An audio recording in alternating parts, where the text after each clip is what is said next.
Welcome to Death Row. Like we always do about this time. I'm gonna fight your fucking ass! You don't got, you're playing touch butt with that dork in the park. There's a little snake in the grass. Hey, I'm not surprised, motherfuckers. No fucking Jesus, people! I'd like to take this chance to apologize to absolutely nobody! Hey, Pussy, are you still there? I'm back. Who the fuck is that guy? Break out the red panties. We're rich, baby. I would like to introduce...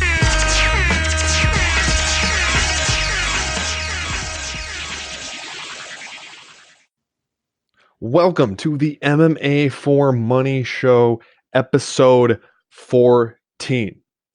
It's here. It's finally here.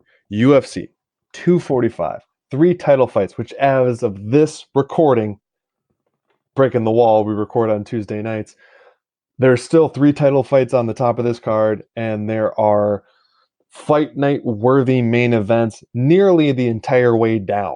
Now, before we get to all that excitement, we have a few housekeeping notes, and then we actually are going to do a little UFC DC recap, but do not worry, that is only going to be a small portion of what the show is. For once, well, probably for more than once, but for the first time in a long time, we are literally going through every single fight on this upcoming fight card, on this UFC 245 pay-per-view. We are going from the very first fight in the early prelims all the way up into the main event, because you know what? This is one of the first cards in a long time that deserves it. This is how UFC cards used to be, and man, I hope this is how they're going to be in the future. But before we get into all that, the housekeeping notes, if you are following the MMA for Money team on the whole, the premium packages are doing amazing. For NFL and college football, since Thanksgiving Day, has gone 20-8 for a combined 20.9 units of profit. Now, if any of you are interested in that, go to the website MMAforMoney.com or MMAforMoney.com/premium-packages if you want to jump in on any of that NFL or college or NASCAR action. Now, before we go too far into other sports that, frankly, I don't know a lot about.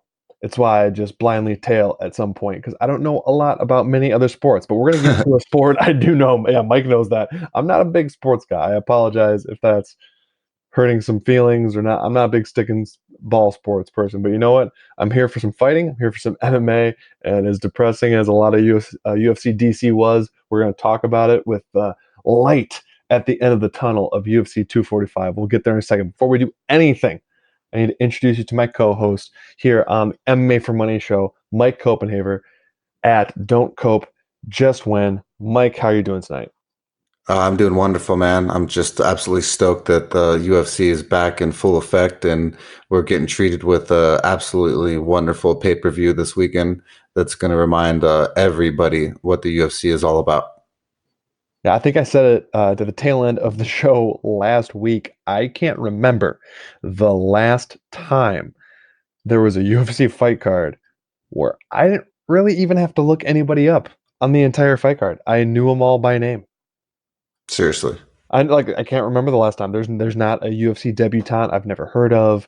There's not a guy on Contender Series that I don't remember. There's not someone who was on like one episode of UFC Tough Latin America second season sub that they're randomly bringing in because they owe him a fight. It's like, this is how it was when I first got into MMA, where you just like look up and down the card and you want to see the prelims and you're so angry that there were blackout fights, and then finally they're on Facebook. Oh, we're watching the early Facebook prelims, and oh, now they're on UFC Fight Pass, and like can actually see every card. And now you can see every card, and you don't even really want to. Seriously, it used to feel like it was a competition to make the next event better. And for the first time, well, for sure, this coming event is better than the last one.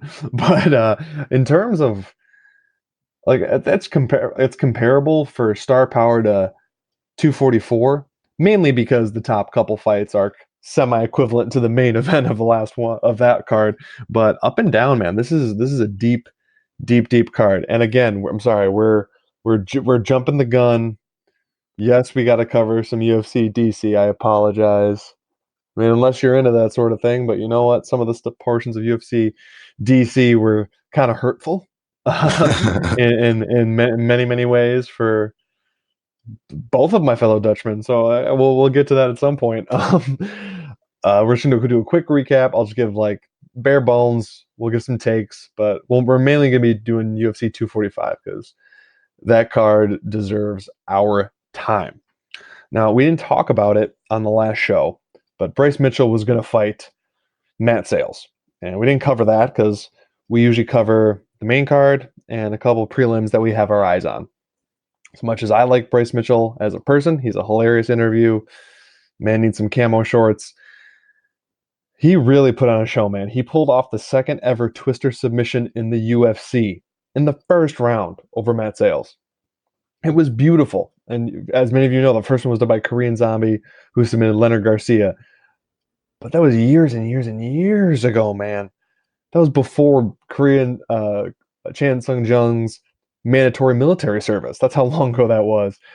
Mike, I want to throw it to you since obviously you're the one of the two of us that actually has some grappling experience. But I mean, it was a beautiful sight to see for me, and how great was that to see come in an actual event?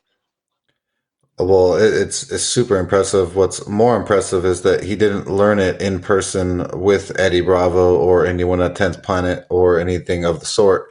He actually learned it on YouTube by watching Eddie Bravo do it in an instructional. So to see him actually do it in the octagon and in front of all those fans that were they were funny when they were funny, but we'll get into those fans a little bit later. But they were being ridiculous, and so it was amazing to see him pull that off. And for a second, even I do jujitsu. I still don't. It just took me first a second to realize what he had. And once DC was screaming about it, obviously you knew, and then you realized what an amazing thing that he locked in there. And like you said, it's been a long time since that's happened. So it's not like anyone has claimed the fame on that thing inside the octagon. So if he's got the second ever, if he pulls it off one more time, the UFC will love that. Now the Dirty Bird did Thiago Alves dirty in the biggest possible way. Thiago Alves was actually showing a little bit of gamesmanship. He nailed Tim Means some vicious times to the body. Tim Means showed pictures of the welts later, but it was pretty much all Tim Means outside of that. He imposed his will super early in the fight, landed basically every shot he threw, rocked Thiago Alves, sent him to the ground, was trying to finish with ground and pound, and then went to the go-to finish for Thiago Alves when he's in a bad spot, the guillotine. And he won via that submission. I know we talked about it. We were leaning towards him for a finish right there in that fight. And you know what? He pulled it off. We brought up the inside the distance at the time, I believe, was plus 150. We said it was a good number. Yeah, baby. We stayed away from it. But you know what? Sometimes when you follow the leans, they do a little bit better than the picks.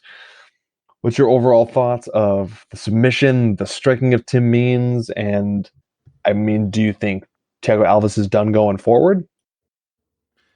The match was amazing to watch. It was as long as it lasted. They were, even Alves came in there a lot meaner than he has been lately, and he was throwing some vicious leg kicks into Tim Means' body to the point where I was a little bit worried for him.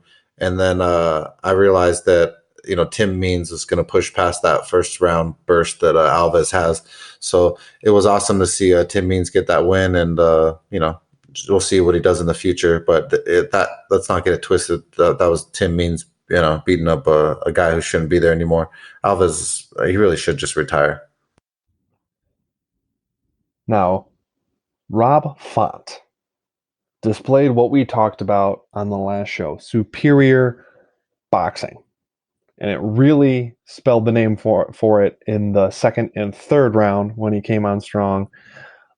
I mean, Rob Font looked great.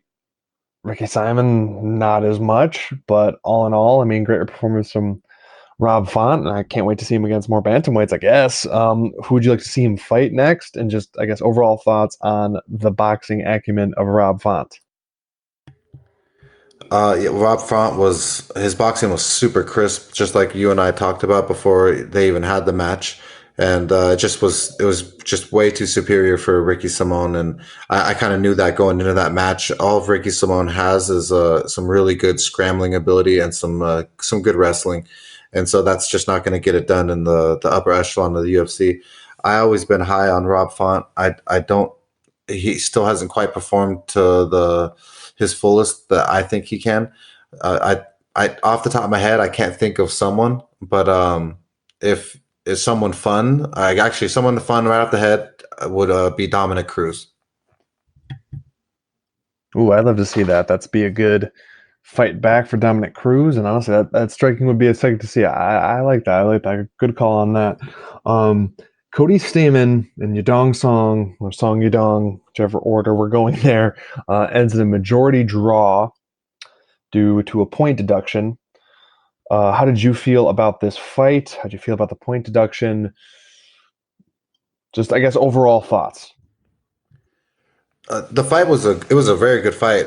Song Yadong was way more superior standing, like we talked about, and had a lot more power. But like we talked about with Cody Stamann, and I said I don't really like the kid, but his wrestling is the wrestling that I do like to bet on. His striking just isn't there, and that's kind of what lost him the fight. If he had a little bit more striking, then he would have gotten that decision. But I still think Cody won that fight, even though I don't like him. But I was glad Song Yadong didn't lose.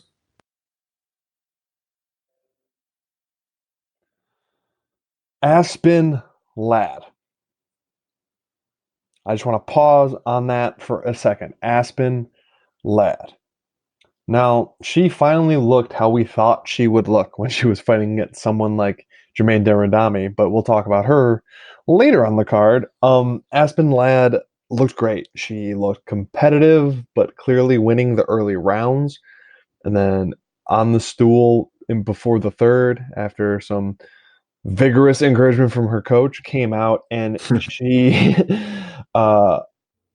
finished Yana Kunitskaya with a left cross to ground and pound and looked phenomenal. I mean, I've heard interviews about people that she fights and trains with and just how much they talk about how much power she has and how dominant she is once she gets on top. Like, it's otherworldly given her frame and size, just all that stuff. I mean, I'm happy to see her. I'm just finally happy to have a young prospect, whether it be at bantamweight or featherweight, and ideally she will likely move up to featherweight in the future. I mean, she seemed to make bantamweight easy here. Going forward, she could do either.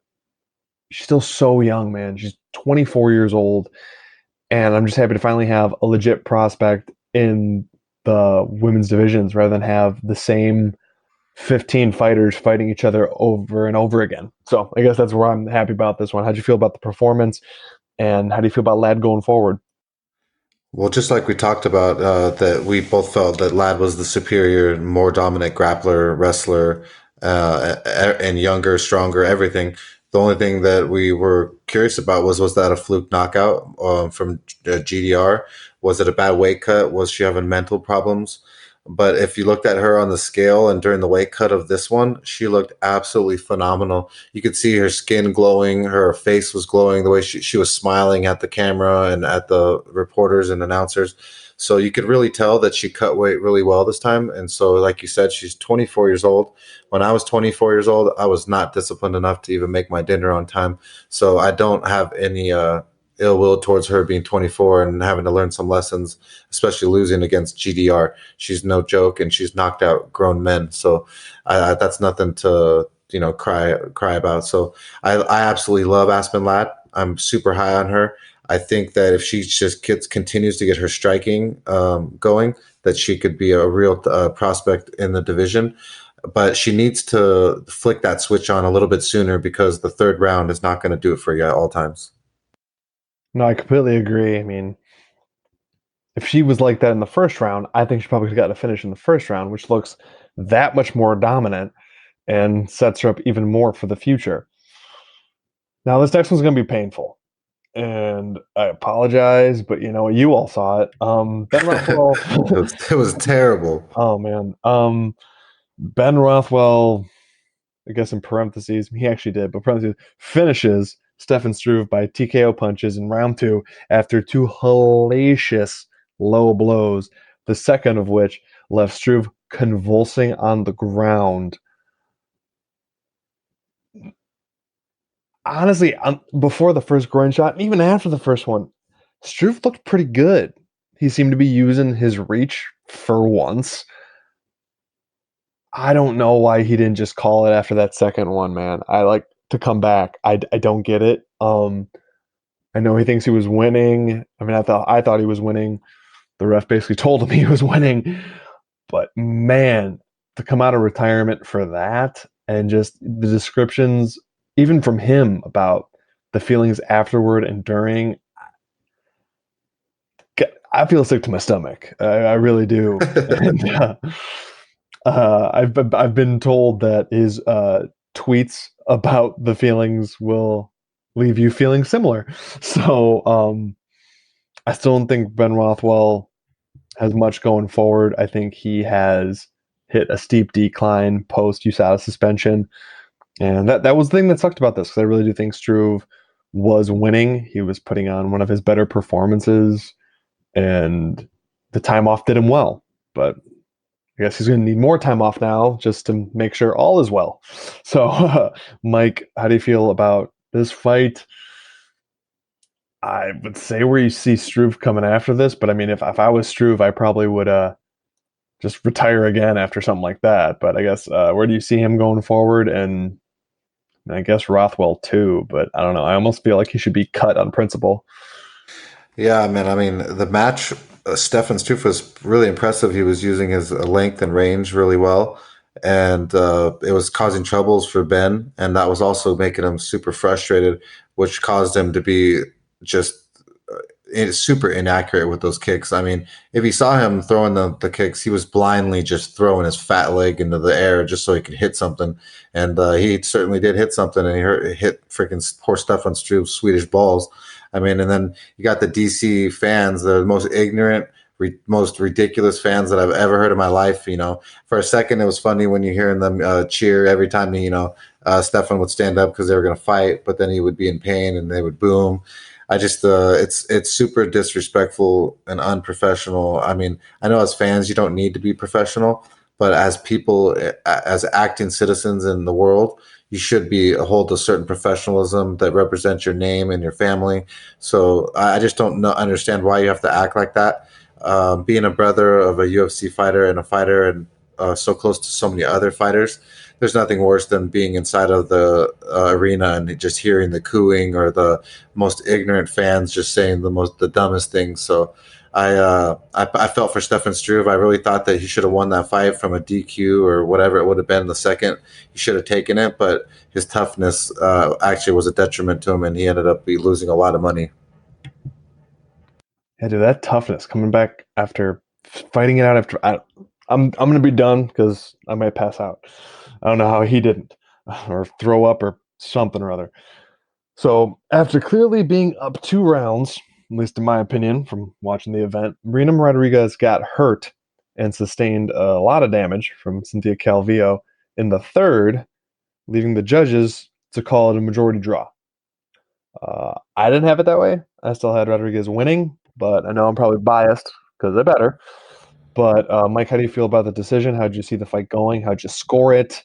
And I guess how do you feel about either going forward? Even though I think Calvillo's, they're going to be made to make her go up in weight class because she missed weight again. But thoughts? Well, Marina Rodriguez was my bet and my pick, and if I could go back, I would still pick her 100 times over. She was the superior striker in every sense of the word, and she dominated that girl for all of 1 and 2 rounds, striking that so badly that Calvillo didn't even want to stand anymore. Those rounds, the only round that Calvillo did do good was the third, yeah, because Marina Rodriguez made a mistake and got taken down. But she did sustain some damage, but Calvillo couldn't even get in a submission, threatened bad enough to keep her down on the ground because Marina Rodriguez was able to get up. So I don't really like the 10-8 round because the fact that Marina Rodriguez didn't get locked in the submission fully or so deeply that it would render that. on top of the strikes. So either way, I don't know why it ended up being a draw. It was weird to see two draws on the night at that point, and I just was super disappointed to not get a win for you fans and for us as a team. I really, really wanted that win and just wanted the momentum going into the next fight for Bob. Yeah, well, going into the next fight, you would have think the momentum was there, but even if it wasn't, Alistair Overeem clearly won the first three. That's a minimum. Now, another judge had the first four for him. Okay, so he was playing it a bit safe. It is Which, hey, ridiculous. It's well, just ridiculous. well, he's playing it safe, and like at absolute worst for me, it was going to be a 3-2 decision for DC, and that for Overeem, and that's at absolute worst. Now, Rosenstruck is fairly gassed. He's still throwing, so kudos to him. Like he was throwing gas, which I do appreciate for a heavyweight. He kept up the volume for the most part. Landed a flush shot on Overeem, which sat him on his butt, and split his lip worse than Robbie Lawler versus Rory Mac 2. Like it was bad. But as I watched it, I was just so confused because obviously he sat down. Rosenstruck walked off because he's from kickboxing, so it's just ingrained in his head. Knock him down, you walk off for the count. Overeem popped right back up. Granted, he probably looked like he was on queer streak. He did, but the ref ran up to Overeem, made contact, and after a second or so, then waved it off. You're supposed to run in waving your hands for it to go off. And I know that's a selection bias on my own part because I had a bet on Alistair Overeem, and he was 4 seconds away from winning a decision. I think everyone would agree he was going to win the decision. Like I said, at worst, 3-2. But I went from being so pumped of a safe game plan by Overeem with some takedowns in there, some great striking defense, all of those great things, to watching him getting called for getting knocked out and Rosenstruck celebrating like he won the fight. Yes, technically he won the fight. I'm not going to be too bitter about it because if I was on the other side, I would still be pumped, even though I would say I was a one lucky SOB. But I'm hoping he gets Ngannou. That's my only voice on that. So I guess Mike, take it from me before I get too self-deprecating on that. Oh my God, dude. I don't even know where to begin. If I haven't been betting so long, and I know that no bet is cashed until that bell is rung or the judges say that your fighter has won, I was shitting bricks, dude. I literally was just, I could see it in Overeem's eyes that he was gassing and he was literally giving up in the last 10 seconds. And I'm just like, it was flashbacks of Derek Lewis, Volkov right in front of me all over again. I literally, I just, that's exactly why I told you that we're going to scale this bet down from 2 to 1. I cannot deal with these idiots, man. They just do the dumbest, most ridiculous, stupid shit. I've never seen anything so dumb where someone get knocked out with 4 seconds left because they decide to fucking have a mental lapse or error. I mean, fall down on the ground, do a somersault, roll, go for a single leg, do a freaking twister, do something. I don't know, man. I mean, it's 4 seconds. I mean, go to your knees, pray to God, pray to Allah, pray wherever you pray to. Do something over him. I don't know what you're doing, dude, but you definitely deserve getting your ass knocked out. But I'm pissed off that Dan Mergliata didn't run in with his arms waving because he didn't. That doesn't mean the fight's over. So until you have the fight, his arms waving, I mean, that clock was running. I know the clock and bell already rang by that point, but I mean, I guess there's stipulations that the ref can call the fight even after the fight. So it's just stupid garbage, blah, blah. I don't even know, dude. I'm so upset. So I was so upset for you, Bob, and the whole fight, I was like, man, I'm so upset that I told Bob to scale this bet down. And then all of a sudden he got knocked out. And I was like, holy shit, I'm so glad I told him to scale that bet down. No, absolutely. I'm watching the fight and I'm like, you know what? I'm okay because there's still a chance he can get knocked out. I'm happy for a win. Happy for a win. Especially since the previous fight was a draw, so it was a push. I'm like, it's okay. It'll still be a winning night, all that good. And then I just sat there for like 5 minutes after the fact with my mouth wide open, just 4 seconds, man. 4 seconds. Dude, it was terrible, bro. dude. If we haven't been doing this long, I would have fucking killed myself, dude. Oh no, dude. Yeah, it was definitely very, very, very bad. But you know what? One that wasn't so bad, or what's not going to be so bad, is this next fight card, and we're gonna go into it because otherwise we're gonna be depressed about what was. UFC 245. Again, I'm sorry, I can't get over saying it because it's finally here. Okay, it's in Vegas. It's this retitle fights. It's a stack card, all as well. So we'll start at the very, very beginning. Yes, no, we don't normally do that. We're here at the very, very beginning, and I will butcher the first names here. That's a preemptive. I'm gonna butcher them. It's just gonna happen. Punahele, Healy, Soriano. He's gonna be Soriano from here on out. I gave the college try in the first name. He's Soriano from here on out. And then Oscar Pichota, more confident on that one. Soriano is plus 100 underdog versus Oscar Pichota minus 120. Soriano is undefeated coming off a decision win in Dana White's Tuesday Night Contender Series. Pichota is 2-2 in the UFC, losing by submission in his last 2 outings to Gerald Meerschaert and Rodolfo Vieira. I'm spacing for a second, Mike. Didn't you bet Rodolfo Vieira in that fight? Yes, I did. I was gonna say, I'm sorry. I knew that sounded familiar. So actually, I'll leave it to you because you seem to have a better take on Oscar Pichota and Soriano than me. I'm leaning Soriano actually, but I don't think he's been tested enough. I usually stay away from UFC debutantes. It's kind of one of my rules. But if you have a hot take, by all means, go for it. Well, I'm definitely going to go with Punahele Soriano. I know his submission game is top shelf, top level. I know that Oscar Picota has tapped multiple times, and I have a rule that if you're a tapper, you get the Tappy McTapper tag, and so Oscar's definitely got that, and we'll definitely take that even money on Punahele. Jessica I is plus 150 underdog versus Viviana Rojo, minus 170. 6 months ago, I got brutally head kicked KO'd by the women's flyweight champ Valentina Shevchenko. Araujo is 2-0 in the UFC with her latest win coming against WMMA mainstay Alexis Davis. Granted, that's Alexis Davis coming back after having a kid and having a long time off and coming off a loss. So I guess you got to weigh that as much as it is.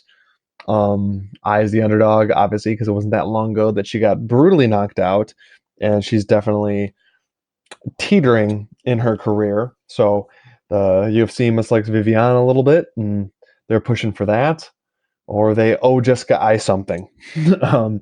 I don't see Jessica I coming back with a smart game plan after getting brutally knocked out, so I would lean Araujo, even though she is the favorite. No bet on this one, given that you don't know how Jessica is actually going to perform.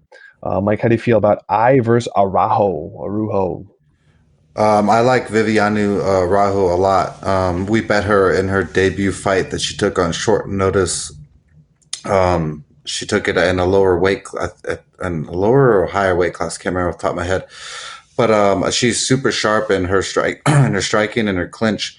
And so I think that Jessica I is too barbaric and too archaic in her striking, too flat-footed. She's going to have a lot of problem with Viviani, and so I think that Viviani could actually finish her in this fight. After I give the basics of this fight, I'm going to throw it right to Mike because I know he has a decent lean and a fighter who really likes in this fight. Brandon Moreno is plus 145 versus Kai Kara France, minus 165. Moreno is coming off a split draw against heavy favorite Askarov, and we actually bet Moreno in that fight. We got him at, I believe, similar price he is now. It was around the plus 145 range against the heavily hyped Askarov.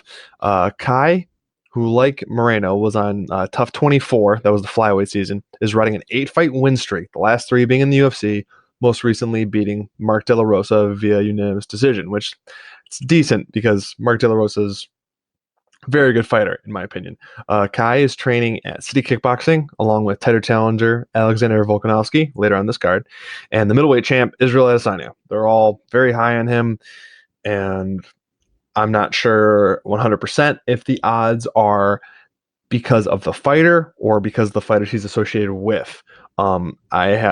Don't have a huge lean on this fight, mainly because I like Moreno, but he just seems perpetually green and not finding the appropriate fight IQ that he needs going forward for his talents. So, Mike, I know you really like Kai here. By all means, tell me why he's going to beat Brandon Moreno. Well, Kai Kara France has been a top prospect coming out of New Zealand for a long time. He's super disciplined and he's super coachable. I think that he's got a higher ceiling than Moreno only because he's more disciplined and so that he won't take higher risk by throwing wild stuff. And Moreno, I love him a lot, but he'll do wild things, and sometimes that will make you end up falling on your back, make someone end up in top position. So then the judges can see and think that you're losing. So I think this is a spot where the UFC is going to show off their little prospect in Kai Kara France. I think that his jiu-jitsu is well versed enough to withstand any submission attempt, but his striking is more diverse and superior than Moreno, that he could edge a decision victory over here. Daniel Tamor. Now, don't get too excited. This is the bad brother. As we talked about, there's a good brother and there's a bad brother in any MMA sibling relationship. This is the bad one. He is currently minus 105 versus Chase Hooper. Hooper. Still not sure on that one. Minus 115. This is the kid with the tons of hype. He was supposed to debut earlier in this year, but it's got pushed off a little bit. Tamor is 1-3 in the UFC. This seems to be a setup fight for Chase, who is the youngest fighter on the roster. Even with his delayed debut, he's 20 years old. So by far the youngest. He's got some solid skills, but in my opinion, he's a fairly wild striker, and it's gonna eat him alive later on. But he should win here. Tamor gasses out pretty bad, and I like Chase. I would never bet this fight because, as previously stated, I stay away from UFC debutantes. Mike, how do you feel about the lesser Tamor versus the hotshot prospect? Yeah, well, definitely the worst brother of the two. Chase Hooper is super young and got a lot of talent. I'd say that Chase is going to win, and he should win this easily. And I'd say by submission because he's longer and should be able to take Tamor's back and lock up a body triangle and lock up a RNC rear naked choke pretty easily. But it's his debut, and I have a rule where I rarely ever bet debutants, like you said. They just aren't worth it. It's just there's the deer in headlights, there's the jitters, there's whatever you want to call it. It's a real thing, and so if he experiences that at all, traveling or in his first fight, it really does harm you, and when in a 3-round fight. So I'd pick Hooper to win here and by submission, but Tamor is you can't count that guy out because one big bomb could teach this kid a lesson. I'm going to throw this one right to you after a little news and notes. Not news and notes, just the basics of what's going on. I'll probably echo many of your sentiments, but I know you're really excited for this fight. Matt Brown is a minus 345 favorite over Ben Killer B Saunders at plus 285. The Immortal is back from retirement to fight the spiraling downward Ben Saunders.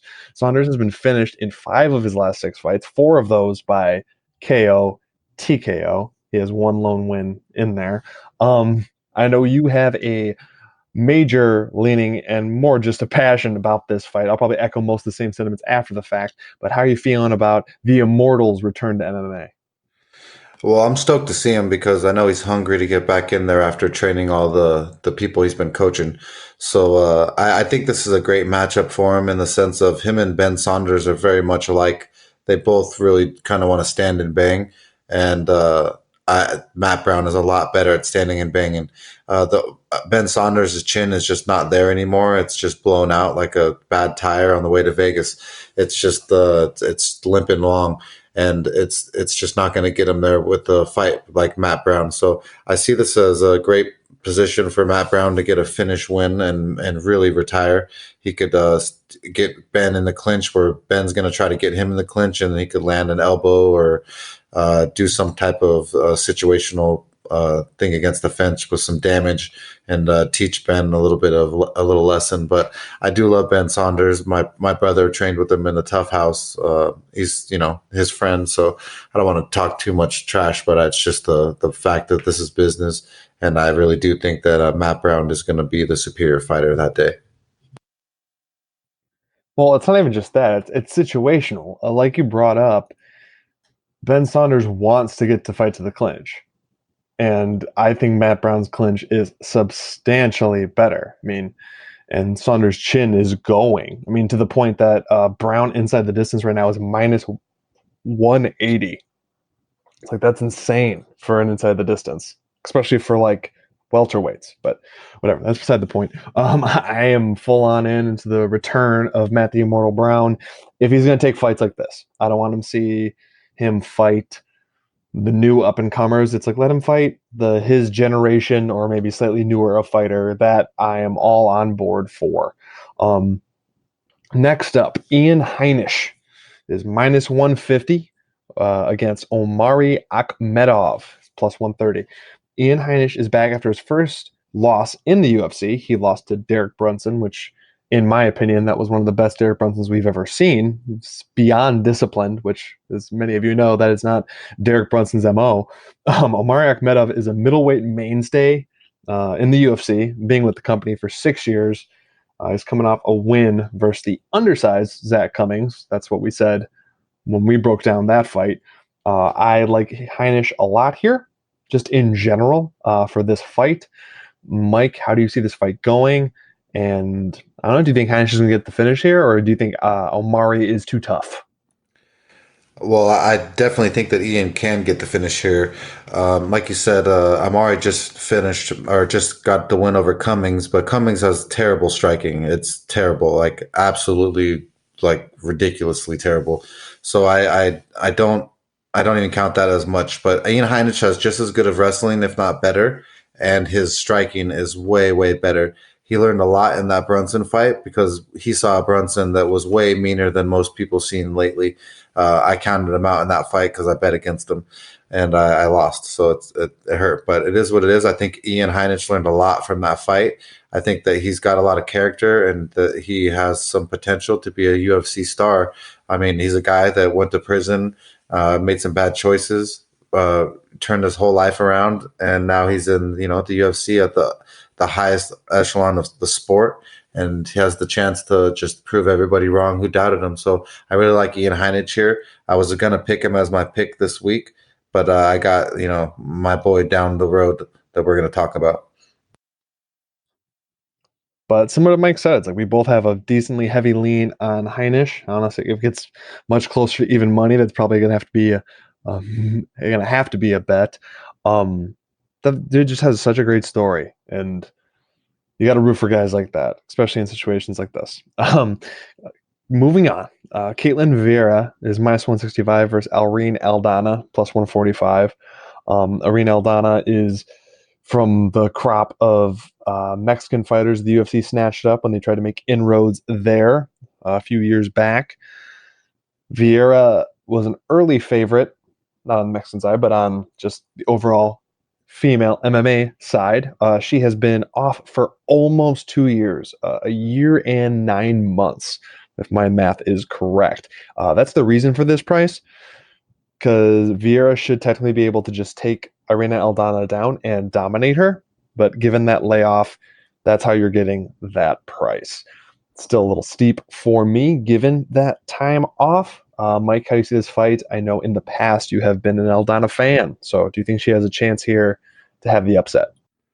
This is a tough one for me because I actually have bet Caitlin Vieira from the beginning of her career up out of nowhere to where she is today. So it's Irene Aldana has way better striking, and it's crisper, way better boxing, but she lacks the aggression needed at the times needed in volume. So I don't really know what's going to happen, but that price tag is pretty hefty. If I had to pick one, I would put my money on Irene Aldana to she'll give you that superior boxing and hopefully get you a win. But I just don't understand the price tag after a 2-year layoff. The next fight is a brawler's delight. Mike Platinum Perry, yes, the man who has platinum tattooed on his face, is plus 205 versus Jeff Neal, who's currently minus 245. Neal is undefeated in the UFC, going 4-0. He just beat Nico Price, which is a big thing because he's a pretty much highlight finish or get highlight finished. And you know what? Neal was able to win that fight. One reason I'm super interested in this fight is this is the first fight in his UFC career that Neal is a full-time fighter. He has always had a full-time job on top of fighting, but this will be the first one where it's 100% focused on fighting, which is kind of terrifying to see given the inroads he's already made. Mike, how do you feel about this fight other than just the sheer joy of getting to watch it? I'm stoked to watch this fight. I mean, these guys are going to throw some freaking heavy, heavy hands. And it's going to be one of those things that they're both going to throw, they're both going to land. And it's going to be who didn't see that punch and someone's going to go down. I really don't see this fight going 3 rounds. But whenever we get a situation like this is exactly when the fights go 3 rounds. So I wouldn't be surprised, but I really think that Jeff Neal is the prospect here. I think that he's way more athletic and has better scrambling ability and has a better ceiling as a prospect than Mike Platinum Perry. So I think Jeff Neal can get a TKO KO finish.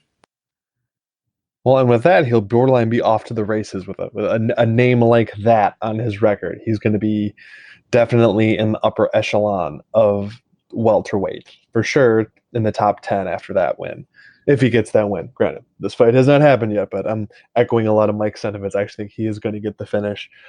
Next up, Peter Yan, minus 475. Yes, you heard that right. Minus 475 versus Uriah, the California kid, man who has a kid now. Faber is plus 380. Faber came out of retirement and finished Ricky Simon in the first round. But now he has to face a surging bantamweight who has started collecting any name in the division with any notoriety. Yan is not a big finisher, so this fight will likely find its way to the cards because I also do not see Faber finding a way to finish Yan because his token overhand right is very telegraphed at this point, especially for the younger fighters. I don't even necessarily think he's going to have the grappling advantage.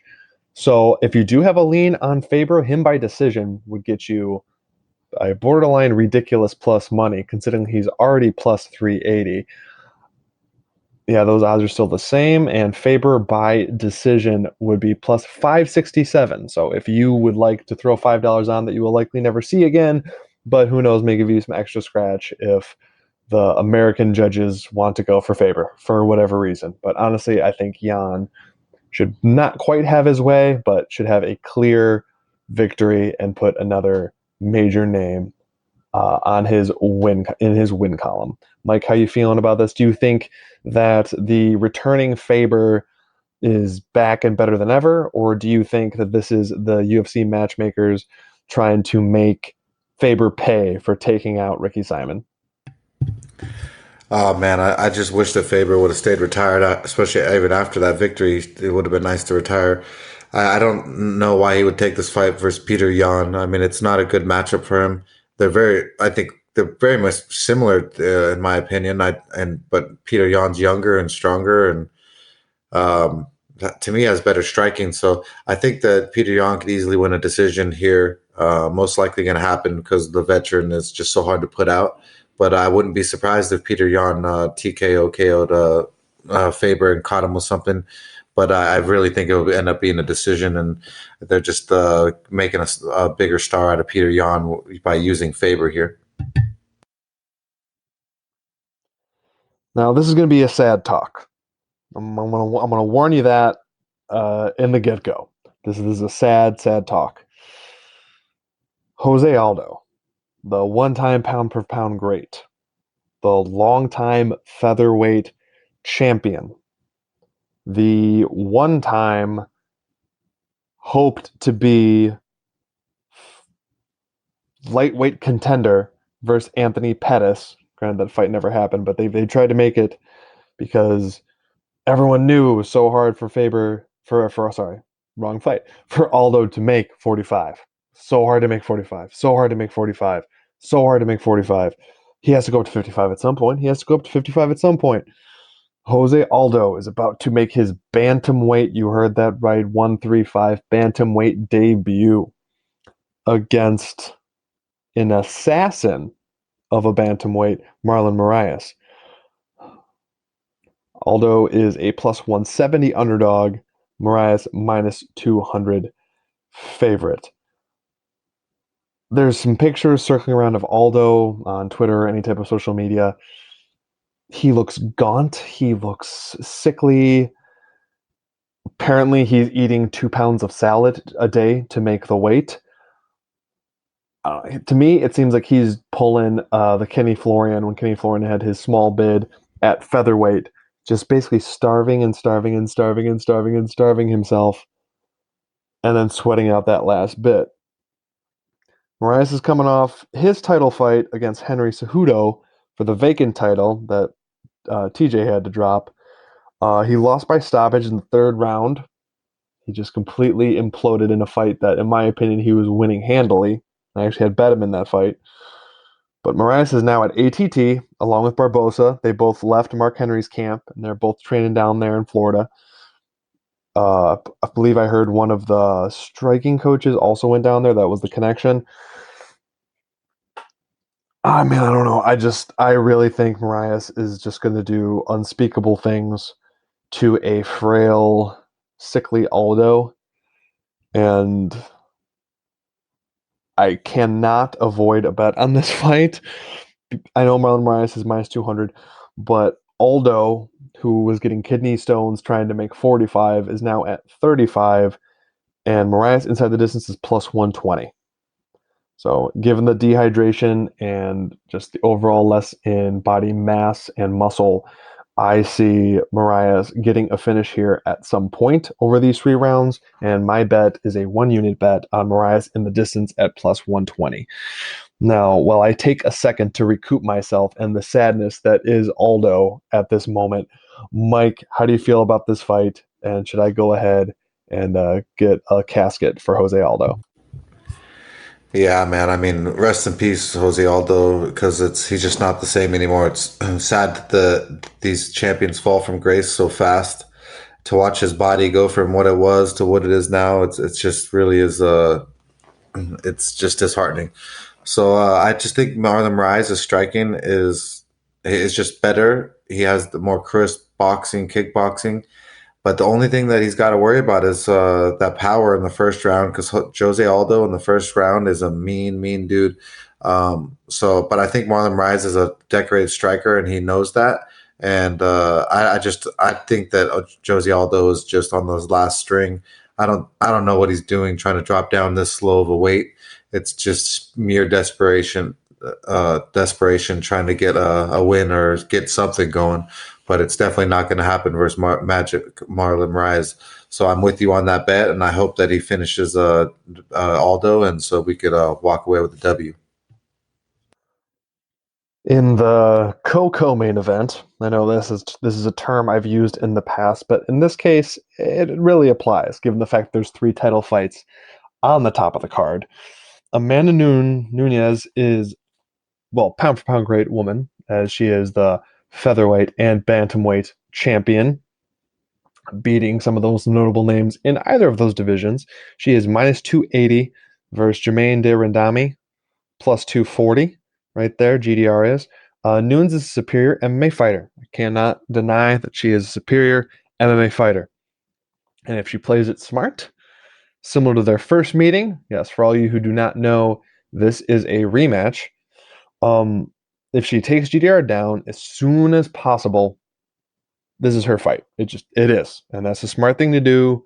She's better on the ground. It won't be as easy to get her GDR on the ground as it was in their first meeting. She's kind of gotten quite a bit She's gotten quite a bit better in her takedown defense and her scramble ability, and especially if she has a great whizzer against the fence now. She just kind of knows what to do. It's her fight. There is a chance. I'm going to put that seed of doubt in everyone's brain that's listening to this or can hear the sound of my voice that Nunes is overconfident in her striking and decides to strike with GDR. I mean, why wouldn't she? She beat Cyborg. She beat Holly Holm. She beat a litany of technically better strikers. And if she uses that on GDR for a prolonged period of time, especially in the early goings when she is fresh before she starts to slow, GDR has a chance.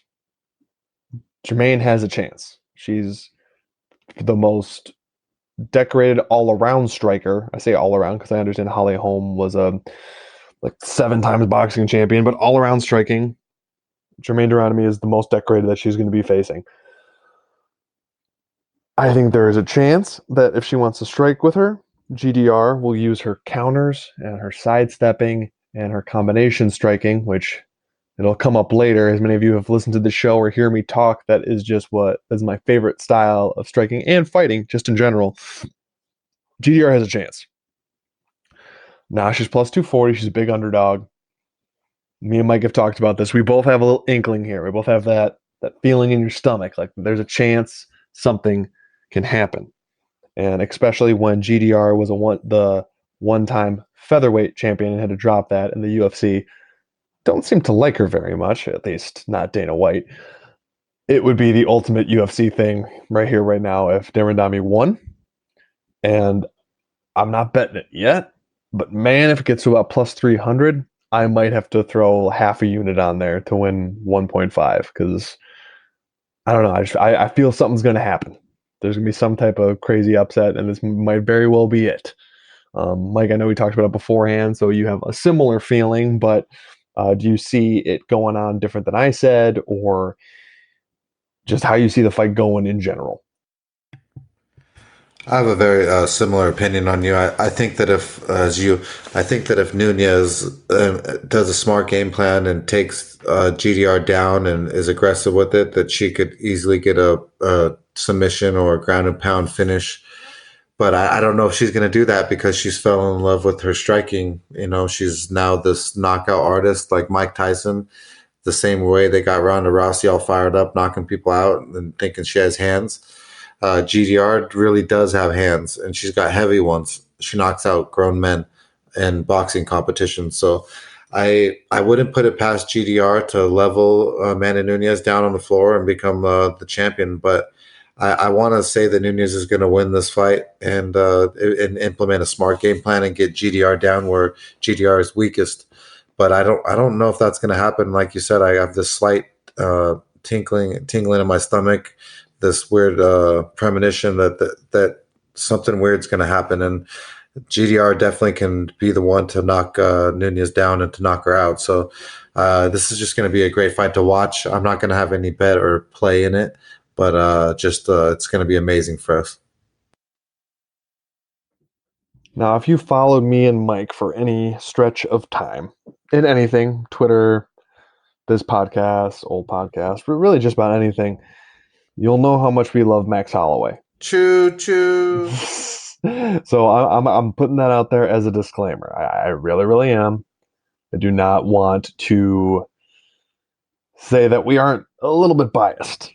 Like, the definition of my favorite kind of fighter is Max Holloway, and I would measure other fighters to him in general.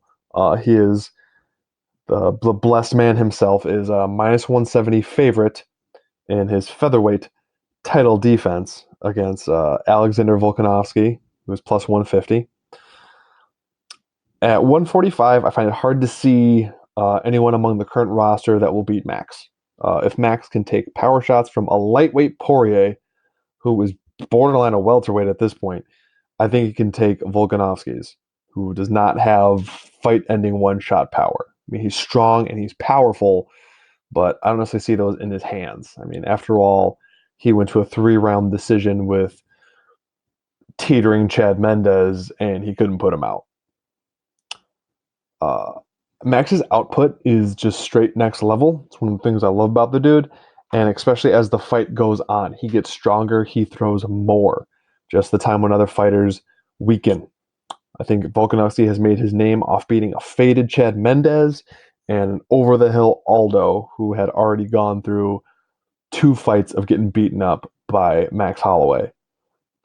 He does have great feints. I'm not going to take that away from him. He has a great moving forward style, and he can be a bully.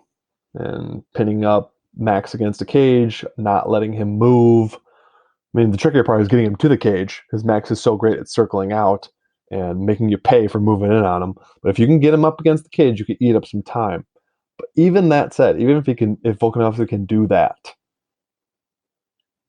and I'm confident he could do it for 3 rounds. I am. The amount that Max can pour it on you in the 4th and 5th, you can't tell me he wouldn't get a late fight stoppage, in my opinion.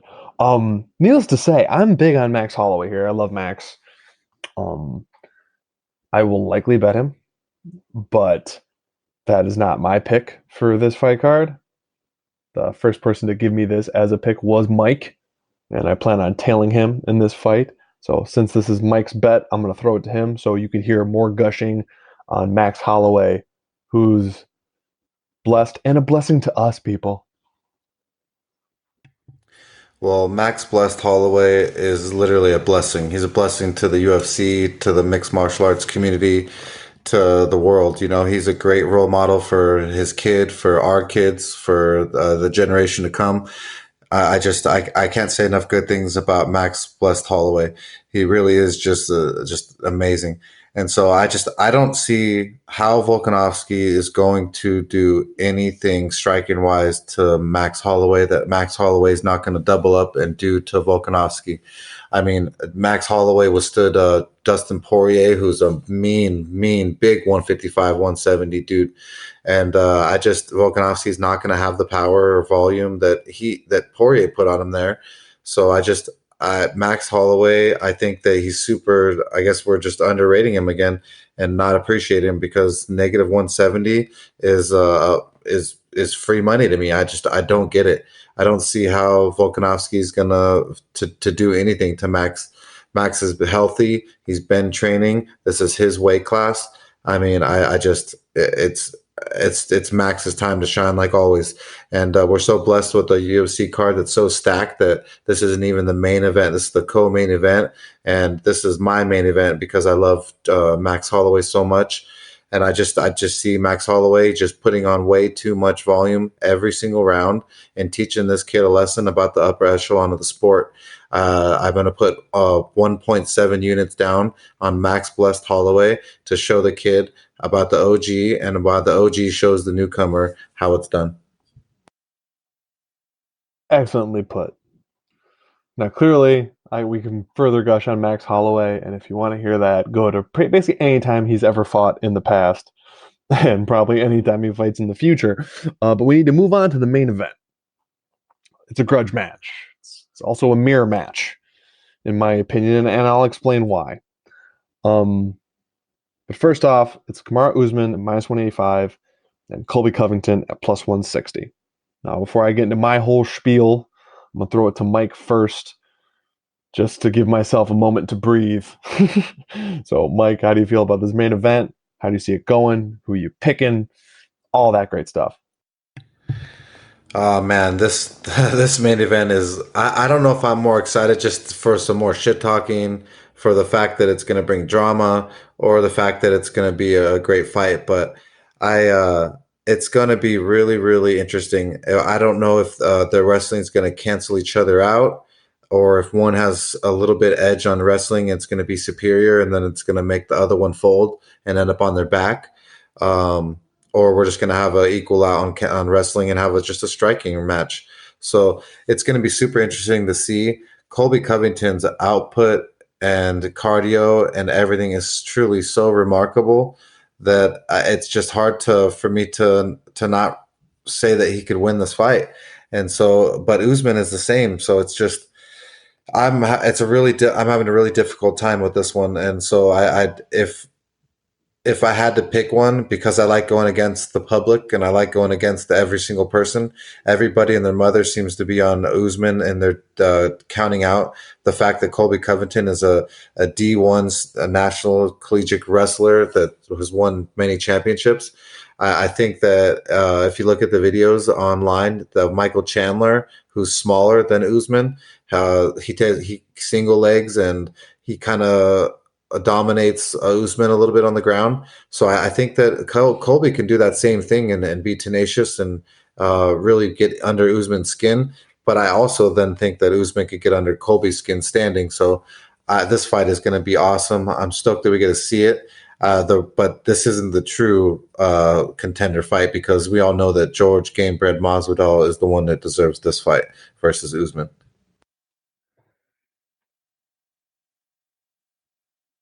Similar to Mike, I'm on the road less traveled. Seems to be everyone I see is picking Usman here, clearly by the price, and a lot of that is from Colby Covington hate because of his character. And yes, I get he was cringy before Henry Cejudo tried to be cringy. Um, he's playing it to a T. For everyone that says that he is not popular, in general, I would agree. He's not. He is the type of popular that can exist within the MMA bubble. Could he go beyond that?